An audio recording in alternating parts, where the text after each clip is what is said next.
Улуу коомдук жана мамлекеттик ишмер, улуу инсан атабыз Исхак Разаковдун 110 жылдык юбилейи болуп турат. Мына ушул дүйнөлүк тарыхта улуу инсандарды алып карай турган болсок, улуу мамлекеттик ишмерлерди көп жыл чоң мамлекеттерди алып барган, тарыхта аты калган улуу мамлекеттик жетекчилерди алып карай турган болсок, эгерде ушул улуу адамдар асманда жанып турган жылдыз боло турган болсо, ошолордун ичинен эң тунугу, эң жакшы күйүп турган чолпон жылдызы Исхак Разаков деп айтууга толук мен ишенем. Себеби Исхак Разаков өзүнүн балалык кезине, анын өсүп өнүшүнө, анын такшалгандыгына, билим алгандыгына токтолбой эле, анын Кыргызстандын, кыргыз эли, кыргыз жери үчүн сиңирген эмгегин эстегенин өзү эле бизге бүгүнкү күндө эң чоң сабак болот. Ушу Исхак Разаковдун баштан өткөргөн өмүрү, иштеген иштери, айткан сөздөрү, инсандык ыйык касиеттери бизге сабак болуш керек. Исхак Разаков бүткүл адамзатка, айрыкча кыргыз элине эң эле керектүү. Себеби ал кишинин ар бир сөздөрү, ар бир кылган иштери бизди мындан кийинки келечекте эмне күтүп турат, бүгүнкү күндө биз жаркын келечек үчүн эмне кылышыбыз керек деген суроолорго жооп берет.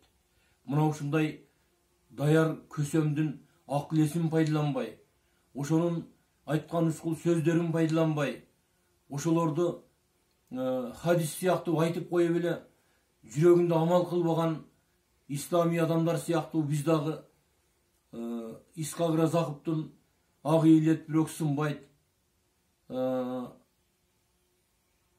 сен ак болсоң, мен ак болсоң, коомдо таза болот деп айткан сөздөрүнү өзүбүздүн дилибизден айтпай, тилибизден гана айтып койгондуктан мына бүгүнкү күнгө калдуу болуп турабыз. Эгерде биз чындыгында аны Исхак Разаковдун эле сөзү эмес, ал бизге айткан сөз, бизге айткан насыят, биздин келечегибиз үчүн керек болгон улуу ой катарында кабыл алып, ошого амал кылып, ошону аткарганыбыз мындай экономикалык кризиске, саясий кризиске, руханий кризиске келип такалып калбайт элек. Исхак Разаковдун мамлекеттик жетекчи катарында, улуу көсөм, көрөгөч катарында мен анын илим билимге жана маданиятка сиңирген эмгеги жөнүндө гана бир эки ооз айткым келет. Мына Исхак Разаков 1952 жылы жалпы ушул кыргыз элинин улуу дастаны, улуу океан болгон Манастын кандай чыгарма экендиги тууралуу эл аралык конференция өткөргөн. Ошол мезгилдеги партиялык саясаттан Манасты сактап калган. 54-жылы Улуттук илимдер академиясы, азыркы илимдер академиясы ачылып, кыргыз элиндеги илим изилдөөгө абдан чоң салым кошкон. Ал 1956 жылы дагы мына ушундай эле илимий конференция өткөзүп, анда кыргыз элинин келип чыгышы тууралуу, этногенез тууралуу 3 жылдык изилдөө жүргүзүп туруп, анан эл аралык конференция өткөзүп туруп, кыргыз элинин улуу эл экендигини даңазалган окуучулардын жыйынтыгын чыгарган. 1958 жылы Москвада кыргыз элинин маданиятынын 10 күндүгү өзү жетектеп барып, 500дөй маданияттын, искусствонун көрүнүктүү адамдарын Москвага алып барып туруп, ошол жерде бүткүл Европага, Москвага кыргыз элини тааныткан. Ошондо биринчи жолу биздин жетекчилер Никита Сергеевич Хрущев баш болуп, ошол көргөн концерттерден кийин атайын келип кыргыздар менен жолугуп, манасчылардын колун кармап, акындардын комузун кармап, ушундай да улуу эл болобуз, силер кандай элсиңер деп кыргыз эли тууралуу мурда уккан болгон менен чындап ошондо көңүл бурууга Исхак Разаков ошондо аргасы кылган буларды. Бул кандай эмне деген гана улуулук. Исхак Разаков 1957 жылы 17 сентябрда 1 класстан 7 класска чейинки окуучуларга бекер тамак берүү жөнүндө чыккан чечимди ишке ашыра баштаган. Ал эми 58 жыл 1 январдан баштап жогорку класстарга дагы акысыз тамак берүүнү киргизген. Бул деген илим билимге болгон, келечекке болгон анын камкордугу эмне. Ал эми жогорку окуу жайларына барып, силер Kança kırgыздарды окуп жатасыңар деп караса, ал жерде окуп жаткан кыргыздардын саны абдан аз болгон. Айрыкча кыздардын саны жок болгон.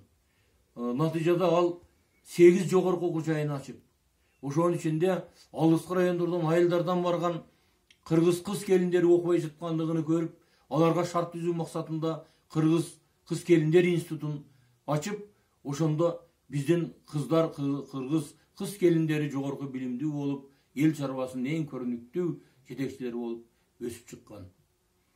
Мына ушул кылган эмгектеринин бардыгында мына 16 жыл Кыргызстанды жетектеген улуу адамдын эмне дүнүйө жыйгандыгыны бир баамдап көрүңүздөр.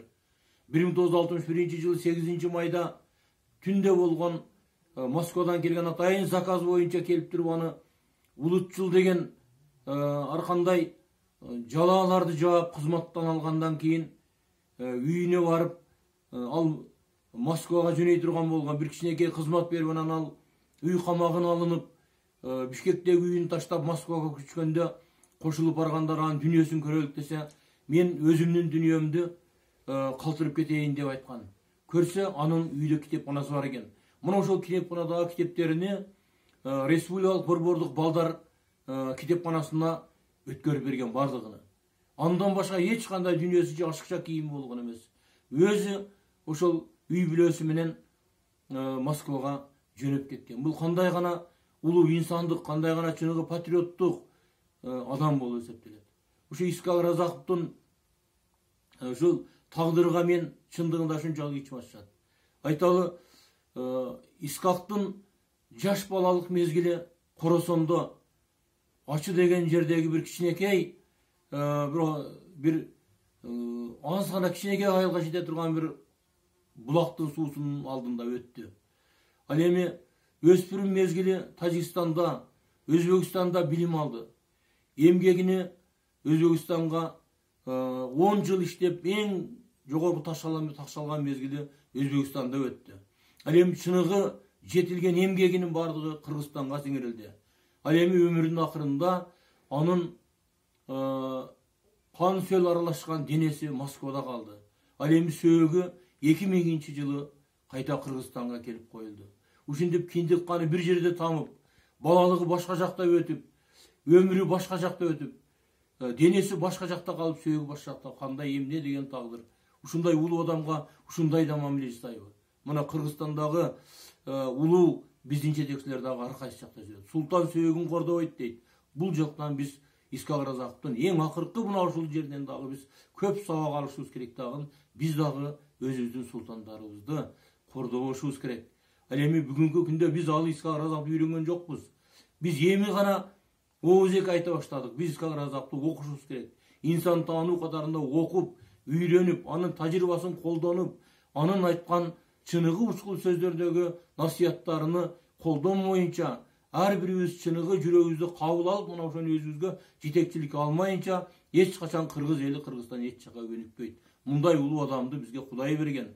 Ошол Кудай берген адамды биз өзүбүз колдобосок, өзүбүз кордосок, аны колдонбосок, демек биздин тагдырыбыз бүдөмүк болуп эсептелет да. Мен ушундай нерселерди айткым келет Искак Разаков жөнүндө.